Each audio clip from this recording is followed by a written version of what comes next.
Welcome back to the channel, it's Meepo, and today we're making a Batmobile inspired creation. I originally got the idea from this plane right here. It was in the last video in our top of the shop showcase series. What was interesting about it is it's a whole plane, but when you press one, it turns into a smaller plane. And I thought this was an awesome thing. So I just thought about what can I do with this concept and ended up on the Batmobile or something that looks like it. Now, unfortunately, I did have some footage of this. I already recorded this video. I didn't have my mic set up right when I recorded it. And as I was editing it, I discovered that it was just not gonna work out. So this is kind of me salvaging the content, I guess you could say. I think I'm gonna run today's videos. I'm gonna show you, I guess, a time lapse from my build process on how I built that thing. And then afterwards, I'm gonna come in and talk about it and talk about how I built it and everything. I'm also going to be doing my best to pull out little segments from that video that aren't broken, but a lot of it is kind of messed up. One more thing though, if you end up enjoying my content, please consider subscribing. It really does help the channel. Anyways, let's just get into the building.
So this is the finished Batmobile, the finished product that I came up with.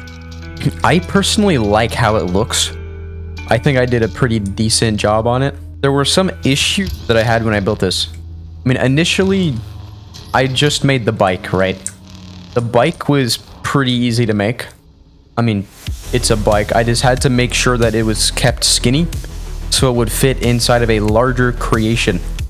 And I think I did that pretty well. Initially, I had tilt steering on this, but tilt steering didn't quite work alone, so I had to add back actual steering. I tried to use some logic, but it didn't work out. And there was another big issue with this thing, and that was trying to get the bike to be separate from the body of the vehicle. And I did that through these bracket blocks. And I think it worked pretty well, honestly. Now, I have another thing from when I was building this. I don't know if you'll be able to see it in the footage because I don't know if it's salvageable yet or not. But these back wheels on the left side, it would just kind of lift up a little bit. And it was really weird. It still does it now a little bit, but not nearly as much as it did. Like, you can see it right there. It's doing it.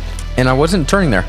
So it's definitely weird, but there was another issue with stopping this thing from spinning out and flipping. Like, I could probably still get it to flip if I wanted to, but I did mostly fix that issue. So I added some extra weight to the bottom of it, so now it just doesn't quite flip.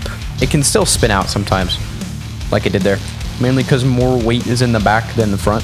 Yeah, you can see it. It still flips sometimes. Design-wise, I had a good time making this thing.